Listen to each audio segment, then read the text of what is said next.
Trump అయితే ట్యాకో ఏమైనా చేయగలుగుతాడు. Trump always chicken south. అంటే దీన్ని బట్టి మీకు ఏమవుతుందని చెప్పండి. ట్రంప్ ఏ నిమిషంలో అయినా ఏ మాట అయినా మార్చగలుగుతాడు. Modi is my friend, Modi always my best friend, relative, India is good relation with us అంటాడు. మళ్ళీ 50% టారిఫ్ వేస్తాడు. అది వాళ్ళ పరిస్థితి. నిన్న మన ఇండియన్ ఒక రిపోర్టర్ అడిగినప్పుడు మీ యొక్క ఒపీనియన్ ఏమి ఇండియా మీద అంటే, India is my good friend, Modi especially prime minister is my good friend అంట. మన పిఎం గారు అయితే ఒక ట్వీట్ అయితే వేశారు ట్రంప్ గారు అట్లా పాజిటివ్గా చెప్పినందుకు. నాకేమనిపించిందంటే మోడీ గారు అంత త్వరగా రెస్పాండ్ అయ్యి ఉండకూడదు అని అనిపించింది నాకు. ఎందుకు అవసరం అండి? ఒక్కసారి ఇప్పుడు వాళ్ళు మనల్ని అంత బెదిరించినప్పుడు మనము అదే లెవెల్లో ఉండి తగ్గకూడదు. మోడీ గారు అయితే ఒక్క నిమిషంలో తగ్గిపోయారు. ఎందుకు? ఏమి? Who are you with? I'm with the Polish media. Okay. How do you know there's no action?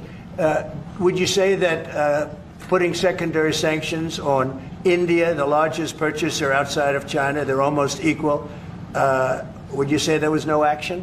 That cost hundreds of billions of dollars to Russia. మనకి నష్టం అయితే స్టార్ట్ అయితే అయిపోయింది.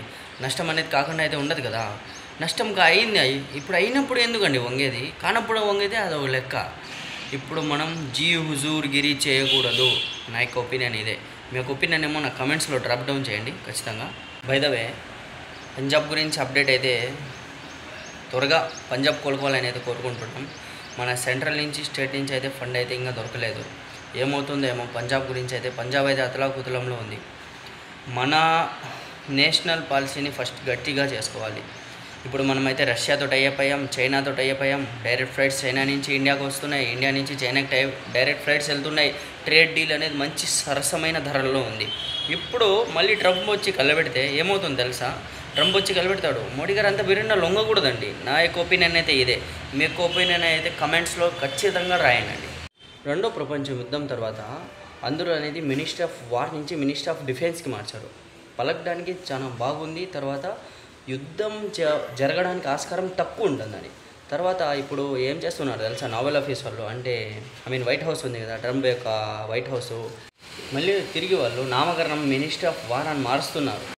నా యొక్క ఒపీనియన్లో ఇలా మార్చడం వల్ల మళ్ళీ యుద్ధాలు చాలా జరిగే ఆస్కారం అనేది ఉంటుందన్నమాట. మరి వీళ్ళు ఉంటారు కదా వైట్ హౌస్ వాళ్ళు, ఇప్పుడు ఆయన ఏమంటే డిఫెన్స్కి సంబంధించిన ఆయన ఏమంటున్నాడు తెలుసా? మన ఇండియన్ ప్రైమ్ మినిస్టర్ వెళ్ళి కాలు ముక్కోవాలంట. ఎవరికి? ట్రంప్ గాడికి కాలు ముక్కొని మమ్మల్ని క్షమించండి, మా మీద టారిఫ్ తగ్గించండి అని. ఇప్పుడు ఇది కన్నా చేస్తే, అంటే ఇదే విధంగా అయితే చేస్తే ఎలా ఉంటుంది తెలుసా? చాలా పరిస్థితి ఘోరంగా ఉంటుంది. మరి వాళ్ళు మనల్ని ఎలా అప్పుడే I think India is going to be at the table and they're going to say they're sorry and they're going to try to make a deal with Donald Trump and it will be on Donald Trump's desk how he wants to deal with Modi. అయితే Britishers పరిపాలించారు, అదేవిధంగా వాళ్ళు మనల్ని తక్కువ చేసి మాట్లాడాలనుకుంటున్నారు.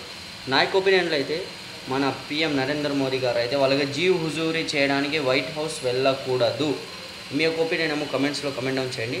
Next further updates కోసం మరిన్ని videos కోసం సబ్స్క్రైబ్ చేయండి. ఎవరికి? ట్రంప్ గాడికి కాలు ముక్కొని మమ్మల్ని క్షమించండి, మా మీద టారిఫ్ తగ్గించండి అని.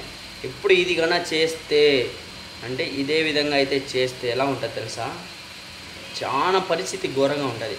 మరి వాళ్ళు మనల్ని ఎలా అప్పుడైతే బ్రిటిషర్స్ పరిపాలించారో అదేవిధంగా వాళ్ళు మనల్ని తక్కువ చేసి మాట్లాడాలనుకుంటున్నారు. నా యొక్క ఒపీనియన్లో అయితే మన పిఎం నరేంద్ర మోదీ గారు అయితే వాళ్ళకి హుజూరీ చేయడానికి వైట్ హౌస్ వెళ్ళకూడదు. మీ యొక్క ఒపీనియన్ ఏమో కమెంట్స్లో కమెంట్ డౌన్ చేయండి. నెక్స్ట్ ఫర్దర్ అప్డేట్స్ కోసం మరిన్ని వీడియోస్ కోసం సబ్స్క్రైబ్ చేయండి.